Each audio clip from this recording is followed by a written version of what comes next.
మళ్ళీ రౌడేవి మీరు మీ అక్కడ మా చేత కాదు అయ్యలేదు మా చేత నీ తాన ఒకేం పాయ కాదేశ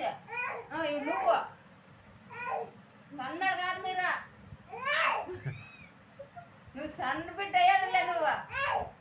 తిప్పేసుకొని తగ్గట్టుగా పుట్టినావు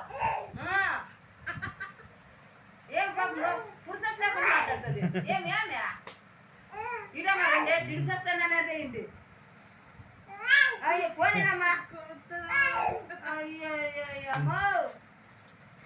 ఇక్కడ రామ్మ నువ్వు దాన్ని తీసుకొని ఇక్కడ రా ఇటు నుగ్గుకాయ తీసుకొని ఇడిస్తే చూడు చూడే చూడు చూడే చూడు ఎట్లుంది ఇది ఇడిచినానంటే పురుషులు పట్టున్నారు అలా కూర్చున్నారు ఏం చాలా సేపు నుండి పుడి పెట్టుకోయినది అమ్మ